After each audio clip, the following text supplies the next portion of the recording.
आज अपने इस वीडियो के अंतर्गत हम पढ़ेंगे ब्रिटिश ताज के अधीन पारित अधिनियम। तो अगर ये वीडियो आपको हेल्पफुल लगता है तो चैनल को सब्सक्राइब कर लें, ज़्यादा से ज़्यादा शेयर करें और वीडियो को लाइक जरूर कर दें। चलिए शुरू करते हैं। पहले इसके नोट्स देखते हैं। ब्रिटिश संसद के भारत शासन अधिनियम 1858 के द्वारा भारत का शासन ब्रिटिश ताज के अधीन कर दिया गया है। मतलब उसके पहले जो 1857 की क्रांति होती है तो ब्रिटिश सरकार ये समझती है कि ये कंपनी यहाँ का शासन संभालने की योग्य नहीं है, तो शासन की बागडोर अपने हाथों में ले लेती है। तो 1858 का अधिनियम होता है, ब्रिटिश शासन के अधीन हो जाता है, ब्रिटिश ताज के अधीन। और गवर्नर जनरल को अब भारत का वायसराय भी कहा जाने लगा, जो ब्रिटिश ताज के प्रत्यक्ष प्रतिनिधि बन गया। लॉर्ड कैनिंग भारत का प्रथम वायसराय बना और इस अधिनियम द्वारा भारत के राज्य सचिव पद का सृजन किया गया। द मोस्ट इम्पोर्टेंट क्या है, भारत के राज्य सचिव पद का यहाँ पर जो है सृजन किया जाता है इस पद का, और लॉर्ड कैनिंग भारत का प्रथम वायसराय बनता है। इस जिसमें भारतीय प्रशासन पर संपूर्ण नियंत्रण की शक्ति निहित थी, उसकी सहायता के लिए 15 सदस्यीय परिषद का गठन का प्रावधान किया गया। और भारत परिषद अधिनियम 1861 के द्वारा कानून बनाने की प्रक्रिया में भारत प्रतिनिधियों को शामिल करने की शुरुआत हुई। इस अधिनियम द्वारा मद्रास एवं बम्बई की प्रेसिडेंसियों को पुनः विधायी शक्तियां देकर विकेंद्रीकरण की प्रक्रिया की शुरुआत की गई।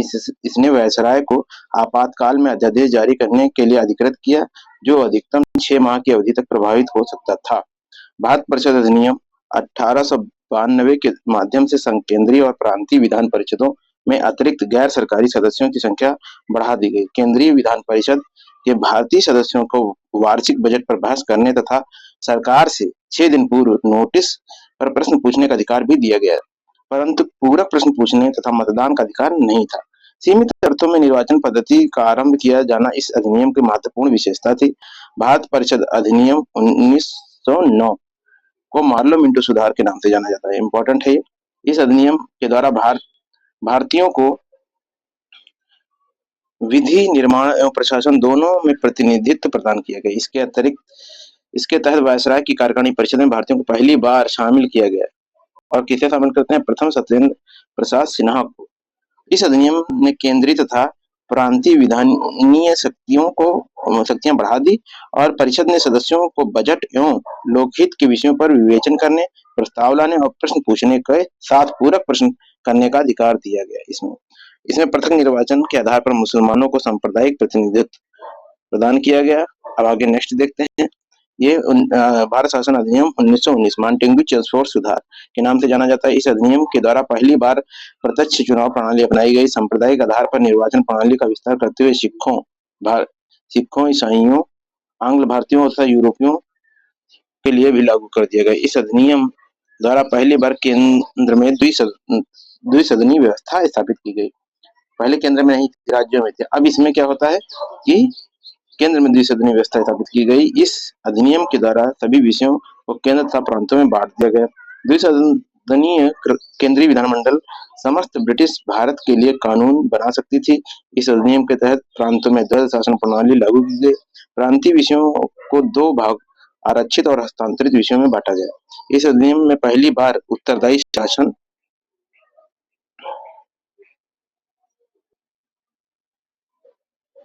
अंतर्गत एक आयोग का गठन किया जाना था, जिसका कार्य 10 वर्ष बाद इससे अधिनियम की समीक्षा करने के बाद अपनी रिपोर्ट प्रस्तुत करना था।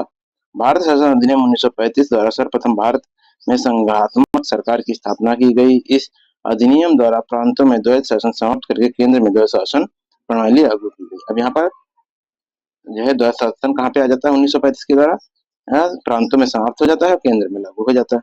भारत में मुद्रा और शाख पर नियंत्रण के लिए रिजर्व बैंक की स्थापना की गई। सांप्रदायिक निर्वाचन प्रणाली का विस्तार करते हुए दलित जातियों, महिलाओं और श्रमिकों में इसमें सम्मिलित किया गया। आगे देखते हैं। इस अधिनियम के तहत 1937 में संघीय न्यायालय की स्थापना की गई। इस अधिनियम द्वारा बर्मा और ये संघीय न्यायालयों की स्थापना 1937 में स्थापना की जाती है। इस अधिनियम द्वारा बर्मा को ब्रिटिश भारत से अलग कर दिया गया। 2 नए प्रांत सिंध और उड़ीसा का निर्माण हुआ। इसके तहत कुछ प्रांतों में द्विसदनात्मक व्यवस्था की गई। भारतीय स्वतंत्रता अधिनियम 1947 में 15 अगस्त 1947 को भारत को एक स्वतंत्र एवं संप्रभु राष्ट्र घोषित किया गया। इसने वायसराय को पद समाप्त कर दोनों डोमिनियन राज्यों में गवर्नर जनरल का पद सृजित किया। इसके अंतर्गत ब्रिटिश शाही उपाधि से भारत का सम्राट शब्द समाप्त कर दिया गया। आगे देखते हैं, अब प्रश्न कोश पे चले जाते हैं। देखिए प्रश्न कोश, निम्नलिखित में से किस अधिनियम के अंतर्गत भारतीय विधान परिषद को बजट पर बहस करने की शक्ति प्राप्त होती है? तो ये प्राप्त होती है ऑप्शन नंबर बी हमारा सही, भारत परिषद अधिनियम 1892 द्वारा। कब प्राप्त होती है? 1892 में भारत परिषद अधिनियम द्वारा क्या होती है? परिषद पर बहस, बजट पर बहस करने की शक्ति प्राप्त होती है। 1892 में भारत परिषद अधिनियम ने विधान परिषद के कार्यों में वृद्धि की। इसके तहत बजट पर बहस करने की शक्ति दी गई, परंतु मतदान का अधिकार नहीं था। इस अधिनियम के तहत 6 दिन की पूर्व नोटिस पर कार्यपालिका से प्रश्न पूछने की अनुमति दी गई, परंतु पूरक प्रश्न पूछने का अधिकार नहीं था। ब्रिटिश भारत में सांप्रदायिक प्रतिनिधित्व की व्यवस्था निम्नलिखित में किस अधिनियम द्वारा की गई थी? तो ये मार्लो मिंटो सुधार 1909 द्वारा। ब्रिटिश भारत में सांप्रदायिक प्रतिनिधित्व की व्यवस्था निम्नलिखित में से किस अधिनियम द्वारा दी गई थी? तो मार्लो मिंटो सुधार 1909 द्वारा। आगे देखते हैं, परिषद अधिनियम 1909 मार्लो मिंटो सुधार 1909 द्वारा ब्रिटिश भारत में सर्वप्रथम सांप्रदायिक प्रतिनिधित्व की व्यवस्था की गई। इसके अंतर्गत मुसलमानों के लिए पृथक निर्वाचन मंडल का प्रावधान किया गया। नेक्स्ट देखिए, निम्नलिखित में से किस अधिनियम द्वारा भारत में संघीय न्यायालय की स्थापना की गई थी? तो ये ऑप्शन नंबर डी उपयुक्त में से कोई नहीं। आगे देखिए, इसकी व्याख्या देखते हैं। भारत में संघीय न्यायालय की स्थापना 1 अक्टूबर 1937 को भारत सरकार अधिनियम 1935 के अंतर्गत की गई थी। इसके प्रथम मुख्य न्यायाधीश सर मैरिस गेवियर थे। उपयुक्त दिए गए विकल्पों में से भारत सरकार अधिनियम 1935 नहीं होने के कारण विकल्प जो है डी उत्तर सही। आगे देखिए नेक्स्ट, भारत में संघीय न्यायालय निम्नलिखित में से किस वर्ष में स्थापित किया गया था? तो ये ऑप्शन नंबर बी सही है, 1937 में। केंद्र में द्वैध शासन किस अधिनियम के अंतर्गत स्थापित किया गया था? तो केंद्र में द्वैध शासन भारत सरकार अधिनियम 1935 के अंतर्गत लागू किया गया था।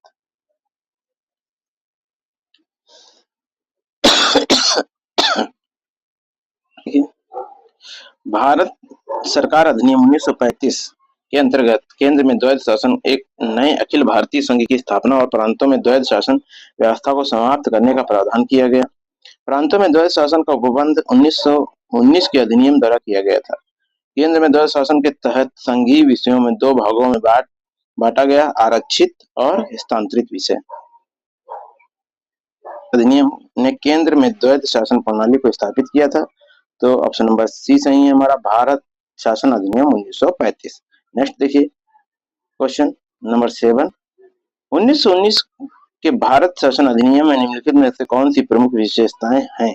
प्रांतों की कार्यकारिणी सरकार में द्वैध शासन की व्यवस्था, मुसलमानों के लिए पृथक सांप्रदायिक निर्वाचन मंडलों की व्यवस्था, केंद्र द्वारा प्रांतों के विधानी शक्तियों का हस्तांतरण। तो ये ऑप्शन नंबर हमारा सी सही है, केवल 1 और 3। प्रांतों के कार्यकारी सरकार में द्वैध शासन की व्यवस्था और केंद्र में प्रांतों के विधानी शक्तियों का हस्तांतरण। देखिए इसकी व्याख्या देख लेते हैं। भारत शासन अधिनियम 1919 ब्रिटिश संसद द्वारा स्थापित अधिनियम था, जिसका उद्देश्य भारतीय शासन में भारतीयों की भागीदारी को बढ़ाना था। इस अधिनियम को भारत सचिव एडविन मंटेग्यू एवं वायसराय लॉर्ड चेम्सफोर्ड के कार्यकाल में पारित किया गया था। इस अधिनियम के द्वारा राज्यों में द्वैध शासन की स्थापना की गई। इसके तहत प्रत्येक राज्य में राज्य के प्रशासनिक विषयों को 2 श्रेणियों में बांटा गया, एक था आरक्षित और दूसरा हस्तांतरित।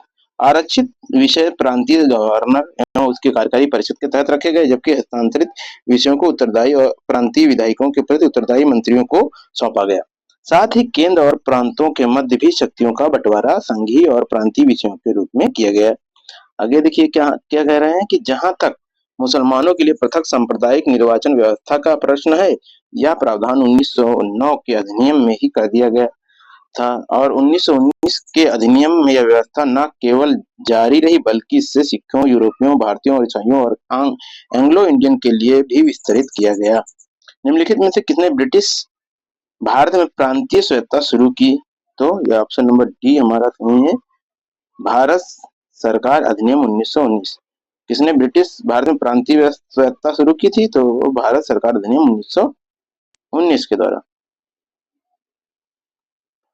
ब्रिटिश भारत में प्रांतीय सत्ता की शुरुआत प्रारंभिक रूप से भारत सरकार अधिनियम 1919 में हुई, जिसे 1935 के भारत सरकार अधिनियम को विस्तारित और स्थापित किया। ज्ञाता ज्ञातव्य है कि झारखंड लोक सेवा आयोग ने प्रारंभिक उत्तर कुंजी में इस प्रश्न का उत्तर विकल्प सी माना था और बाद में संशोधित उत्तर कुंजी में इसके विकल्प को डी कर दिया। आगे देखते हैं। भारतीय विधान पालिका प्रथम बार द्विसदनीय बनाई गई थी। कब बनाई गई थी? तो 1919 के भारत शासन अधिनियम द्वारा। व्याख्या देखिए। 1919 के भारत सरकार अधिनियम द्वारा केंद्र में द्विसदनीय विधान पालिका की स्थापना की गई। ऊपर सदन राज्य परिषद काउंसिल ऑफ स्टेट अवधि प्रथम बैठक से 5 वर्ष कहलाता था तथा इस अधिनियम की धारा 18 के तहत इसके 60 सदस्यों में से अधिकतम 20 सदस्य सरकारी हो सकते थे। निचला सदन केंद्रीय विधानसभा सेंट्रल लेजिस्लेटिव असेंबली अवधि प्रथम बैठक से 3 वर्ष कहलाता था और तथा भारत सरकार अधिनियम 1919 की धारा 19 के तहत इसमें मूलतः 140 सदस्यों का प्रावधान था, जिसमें से 100 निर्वाचित और 40 मनोनीत, जिसमें से अधिकतम 26 जो है सरकारी होने थे। ज्ञातव्य है कि 1919 के अधिनियम के क्रियान्वयन हेतु बने नियमों के तहत राज्य परिषद के 60 सदस्यों में से 33 का निर्वाचन तथा शेष 27 को मनोनीत होने का प्रावधान किया गया था, जबकि केंद्रीय विधान सभा के सदस्यों की संख्या बढ़ाकर पहले 143 यानी कि 102 निर्वाचित और 41 मनोनीत तथा फिर बाद में 145 इसमें 104 निर्वाचित और 41 मनोनीत कर दी गई। उल्लेखनीय है कि दोनों सदनों में मनोनीत सदस्यों में से एक बरार से निर्वाचित होने वाले सदस्य भी होते थे, जिन्हें गवर्नर जनरल मनोनीत करता था। बरार से मनोनीत होने वाले सदस्यों की निर्वाचित होने के कारण अनेक उल्लेखों में उसे निर्वाचित सदस्यों की संख्या में शामिल कर दिया गया है। केंद्र में कौन सा एक्ट द्विसदनीय विधायिका लाया? तो ये 1919 का एक्ट। निम्नलिखित कथनों पर विचार कीजिए। क्या है? 1919 के मॉन्टेग्यू चेम्सफोर्ड सुधारों में 21 वर्ष की आयु की सभी महिलाओं को मताधिकार की संस्कृति दी गई। 1935 में गवर्नमेंट ऑफ इंडिया एक्ट में विधानमंडलों में महिलाओं के लिए आरक्षित स्थानों का प्रावधान किया गया। तो कौन सा सही है?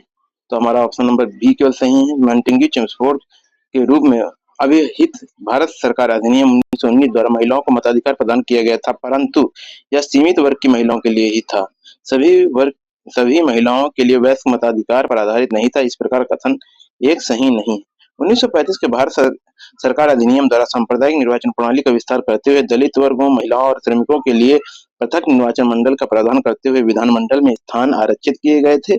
इस प्रकार कथन 2 सही। देखिए नेक्स्ट फिर क्या है? कथन और कारण कथन दिए गए हैं। भारत सरकार अधिनियम 1919 में भारतीय सिविल सेवकों को लिए अलग परीक्षा का प्रावधान किया गया, जो भारत में होनी थी। भारतीय सिविल सेवा में 1941 में भारतीयों का प्रतिशत यूरोपियों से अधिक था। तो ऑप्शन देखिए, सी सही, दोनों सही है इसमें। तो भारत में आधुनिक मेरिट आधारित सिविल सेवा का प्रारंभ 1854 में लंदन में सिविल सेवा आयोग की स्थापना से हुआ। 1855 में इस हेतु प्रतियोगी परीक्षा लंदन में ही आयोजित की जाने लगी। भारतीयों को लगातार मांग के बावजूद भी यह परीक्षा भारत में न होकर लंदन में होती रही। अंततः भारत सरकार अधिनियम 1919 के प्रावधान के अनुरूप 1922 में ICS, जो कि अब IS की परीक्षा है, की परीक्षा भारत में भी होने प्रारंभ हुई और पहले इलाहाबाद में, बाद में दिल्ली में। और 1930 के दशक के अंत तक यूरोपवासियों की उपलब्धता भारतीय सिविल सेवा में कम होती गई तथा इस सेवा में 1941 तक स्पष्ट रूप से भारतीयों का प्रतिशत यूरोपवासियों से अधिक हो चुका था। नेक्स्ट देखिए हमारा क्या है? केंद्रीय विधानसभा का निम्नलिखित में से कौन सा निर्वाचन भारत शासन अधिनियम 1919 के तहत शुरू हुआ? तो देखिए क्या है?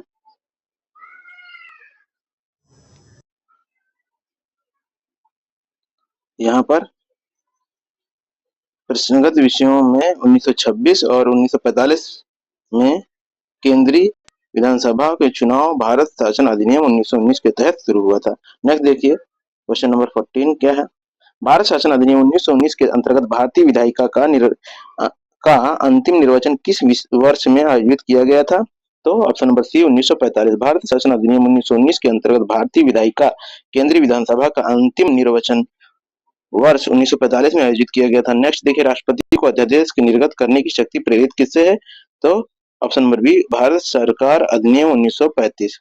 यद्यपि ब्रिटिश भारत में गवर्नर जनरल को 1861 के भारत परिषद अधिनियम से ही विधान परिषद की अनुमति के बिना ही अध्यादेश जारी करने की शक्ति प्राप्त थी, परंतु भारतीय संविधान में राष्ट्रपति की अध्यादेश निर्गत करने की शक्ति अनुच्छेद 123 भारत सरकार अधिनियम 1935 की धारा 42 और 43 से प्रेरित है। निम्नलिखित में से किस अधिनियम द्वारा संवैधानिक निरंकुशता का सिद्धांत प्रवृत्त किया गया? तो ये ऑप्शन नंबर सी भारत 1935 का भारत सरकार अधिनियम। संवैधानिक निरंकुशता का सिद्धांत भारत सरकार अधिनियम 1935 द्वारा प्रवृत्त किया गया। यह अधिनियम ब्रिटिश संसद द्वारा पारित सर्वाधिक विस्तृत अधिनियम था। साथ ही यह भारत के लिए तैयार संवैधानिक प्रस्तावों में सबसे जटिल दस्तावेज था। इसी अधिनियम में भारत की स्थापना, संघीय न्यायपालिका, केंद्र और राज्यों के मध्य शक्तियों का विभाजन आदि की व्यवस्था की गई थी। में भारत के संविधान में केंद्र और राज्यों के बीच किया गया शक्तियों का विभाजन किसमें उल्लेखित योजना पर आधारित था? तो ऑप्शन नंबर सी भारत सरकार अधिनियम 1935। भारत के संविधान में केंद्र और राज्यों की शक्तियों का विभाजन भारत शासन अधिनियम 1935 में उल्लेखित योजना पर आधारित था। इस अधिनियम की 7वीं अनुसूची में संघीय और राज्य और समवर्ती सूची के विषयों का विभाजन किया गया था। इसके अतिरिक्त प्रांतों में द्वैध शासन समाप्त कर केंद्र में द्वैध शासन को लागू किया गया था, जो प्रांतीय स्वायत्तता का सूत्रपात करने का संकेत था। इसमें से एक अखिल भारतीय महासंघ स्थापित करने का प्रावधान शामिल किया गया था। इस संघ का निर्माण तत्कालिक ब्रिटिश भारत के प्रांतों, चीफ कमिश्नर प्रांतों एवं देशी रियासतों से मिलाकर होना था, परंतु यह व्यवस्था लागू नहीं की जा सकी। 1935 के भारत सरकार अधिनियम द्वारा स्थापित होने वाले संघ में अवशिष्ट शक्तियां गवर्नर जनरल को प्रदान की गई। क्वेश्चन नंबर 18 देखिए। निम्नलिखित में से भारत सरकार अधिनियम 1935 की मुख्य विशेषताओं में से थी कौन सी? तो ये ऑप्शन नंबर बी अवशिष्ट विषय प्रांतीय विधायकों को आवंटित किए गए थे।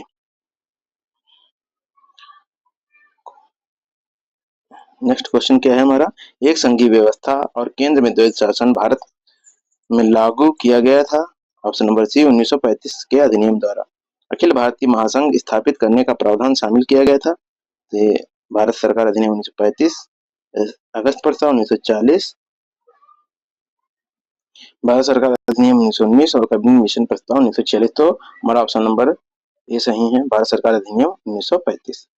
निम्नलिखित में से किस अधिनियम ने भारत में संघीय शासन की व्यवस्था दी थी? तो यह हमारा ऑप्शन नंबर सी सही है, भारत सरकार अधिनियम 1935।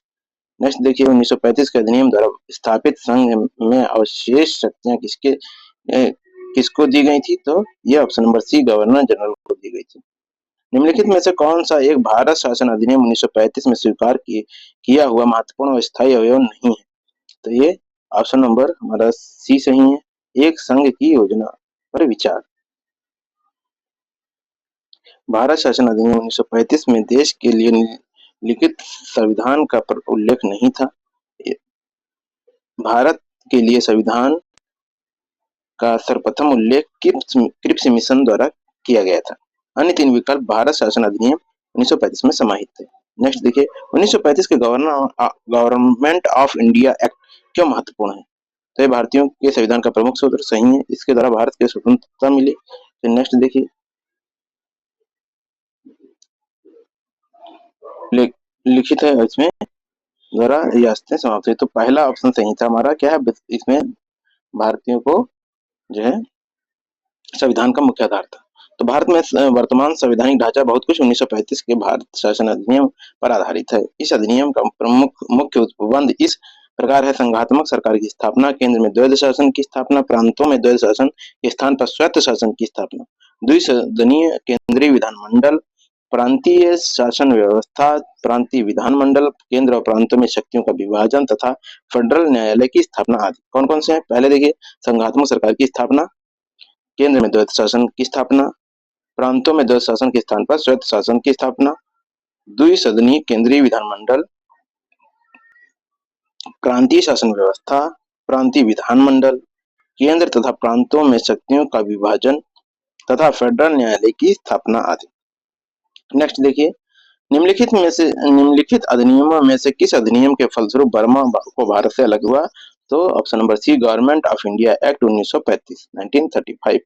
गवर्नमेंट ऑफ इंडिया एक्ट 1935 के प्रावधानों के अनुरूप 1937 में बर्मा को भारत से अलग कर दिया गया। नेक्स्ट वीडियो में हम पढ़ेंगे संविधान सभा और संविधान निर्माण प्रक्रिया। तो हमारे ऐसे वीडियो पाने के लिए हमारे चैनल से जुड़े रहिए, चैनल को सब्सक्राइब कर लीजिए और वीडियो को लाइक कर दीजिए, ज़्यादा से ज़्यादा शेयर करिए। धन्यवाद।